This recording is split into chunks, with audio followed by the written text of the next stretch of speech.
Hello friends, अपने syllabus के according आज हम पढ़ेंगे डेवलपमेंट ऑफ कंप्यूटर, कंप्यूटर का विकास। हेलो गाइस, मैं सूर्यांश पुनिया नॉलेजोसिटी चैनल में आपका स्वागत करता हूं।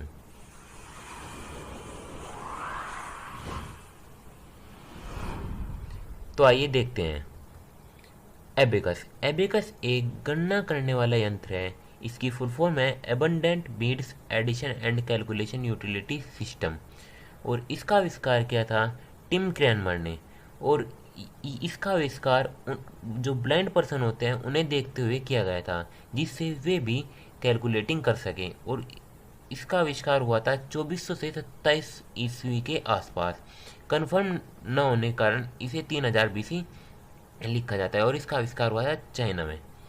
इसके बाद पास्कलाइन कैलकुलेटर का आविष्कार हुआ था। इसका आविष्कार किया था ब्लेज पास्कल ने, जो एक फ्रांस के वैज्ञानिक थे। इन्होंने इसका आविष्कार 1642 में किया गया था।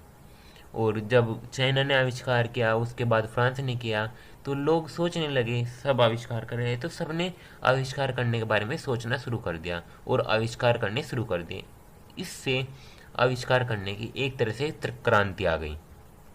तो 1671 में फिर उस चीज़ का आविष्कार हुआ जिस पर हमारा पूरा कंप्यूटर बेस है, जो बाइनरी नंबर सिस्टम है, उसका आविष्कार किया गया। इसका आविष्कार गोटफ्राइड लेबनिज एक के नाम के साइंटिस्ट थे, उन्होंने इसका आविष्कार किया। इसका आविष्कार खोज करने का मकसद क्या था? जब जीरो आता है, हमने बताया था पिछली क्लास में, जब जीरो होता है तो स्विच ऑफ है, और जब वन होता है तो स्विच ऑन है। ये इंडिकेट करता है जीरो और वन। इसका आविष्कार का मकसद क्या था? क्योंकि कंप्यूटर एक इलेक्ट्रॉनिक मशीन है और इसमें इसके अंदर सारा सिस्टम करंट के ऊपर बेस होता है। करंट पास हो तो ऑन, करंट पास नहीं होता तो ऑफ। और जब जैसे कैलकुलेटिंग के लिए इसका इस्तेमाल करने के बारे में सोचा गया, तो जैसे 1 2 3 ये तो कंप्यूटर नहीं समझता। कंप्यूटर सिर्फ जीरो और वन, जो मशीन लैंग्वेज है, वही समझता है। इसलिए उसे कन्वर्ट करने के बारे में सोचा गया। तो जो सोचा गया, तो फिर उसके बाद में एक अलजेब्रा की आवश्यकता पड़ी, तो बूलियन अलजेब्रा का आविष्कार किया गया। इसका आविष्कार 1854 में जॉर्ज बोली ने किया था, जिससे जो 1 2 3 था, इसे हम कन्वर्ट कर सकते थे बाइनरी में, और उससे फिर हम कैलकुलेटिंग कर सकते थे। उसके बाद अब तक तो जो आविष्कार हुए उन्हें केवल साइंटिस्ट ही यूज करते थे, लेकिन असलियत में 1819 में सेंसस के लिए, जनगणना के लिए, अमेरिका ने कैलकुलेटर का इस्तेमाल किया। जो जब इसका इस्तेमाल इसलिए किया गया क्योंकि जब देखा गया कि जब जनगणना में घर घर जाते थे तो उसमें खर्चा भी ज़्यादा होता था और टाइम भी ज़्यादा लगता था। तो जो यूएसए की सरकार थी, उन्होंने हरमन एलोरिथ नाम के जो साइंटिस्ट थे उन्हें बुलाया और उन्हें कहा, और तो उन्होंने इसका जो पास्कलाइन आविष्कार कैलकुलेटर था, उसी में इम्प्रूव करके इसका यूज़ किया। और जो 2 साल का काम था, वो 3 महीने में ही किया, और चार अमेरिका सरकार के $400 भी बचाए। उससे सरकार को बहुत फ़ायदा भी हुआ। और इसका जब दूसरी सरकारों को इसके बारे में पता चला, तो उन्होंने भी आविष्कार करने शुरू कर दिए। और जो ये फर्स्ट प्रैक्टिकल जो ये प्रथम उपयोगी लायक मशीन थी, और जो हरमन एलोरिथ थे, उन्होंने ही आईबीएम की शुरुआत की थी, इंटरनेशनल बिजनेस मशीन। पहले इसका नाम कुछ और था। ये आप ध्यान रखेंगे कि जो हरमन हेलोरी थे, वे ही इसकी, जिन्होंने आईबीएम जो एक business machine, international business machine थी, उसका उसकी नींव रखी। तो उसके बाद एक इलेक्ट्रोमैकेनिकल जो होवर्ड के द्वारा बनाया गया था, बाद में इस पे काम करके इन्होंने पहला इलेक्ट्रोमैकेनिकल कंप्यूटर बनाया था, जिसका नाम था मार्क 1। और ये बनाया गया था 1937 से 1944 के बीच में। जो मतलब कि एक तरह से यहाँ से एक तरफ तो युद्ध युद्ध चल रहा था, विश्व युद्ध चल रहा था, और उसके बीच में ये कंप्यूटर बनाया गया था। तो ये यूएसए की सरकार ने कंप्यूटर बनाया था। तो जब फ्रांस को, जर्मनी को इस बात का पता चला, तो उन्होंने उनके इस कोर्नाट जूस नाम के एक वैज्ञानिक थे, इन्होंने बाइनरी पे चलने वाला, फर्स्ट प्रोग्रामेबल बाइनरी पर चलने वाला कंप्यूटर बनाया जिसका नाम था जीवन। तो इसके बाद ऐसे ही, इसके बाद जब देखा कि अमेरिका ने भी आविष्कार किया है और उसने भी किया है, तो फिर दोबारा अमेरिका ने 1938 में एटन्सोफ बेरी कंप्यूटर का आविष्कार किया।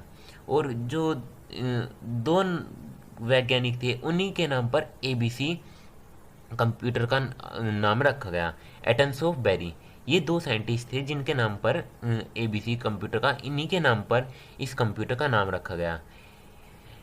यह पहला इलेक्ट्रो मैकेनिकल बाइनरी नंबर पे चलने वाला कंप्यूटर था। तो इसके बाद फिर इंग्लैंड ने जब देखा कि अमेरिका ने भी आविष्कार किया और फ्रांस ने भी आविष्कार किया, तो उसके बाद इंग्लैंड ने 1943 में पूर्ण रूप से बाइनरी पर चलने वाला कंप्यूटर का आविष्कार किया। इंग्लैंड में जो इसका खास काम था कंप्यूटर का, ये एक तरह से सबसे अलग कंप्यूटर था। जो इसका काम था सीक्रेट कोड को तोड़ना। जैसे उस टाइम पर विश्व युद्ध चल रहा था, तो उसमें सब कोड में बात करते थे, तो इसका काम था हम उस कोड की एंट्री करते थे, तो उसके बाद ये इंग्लैंड की भाषा में उसे बताता था कि वो क्या बोल रहे हैं।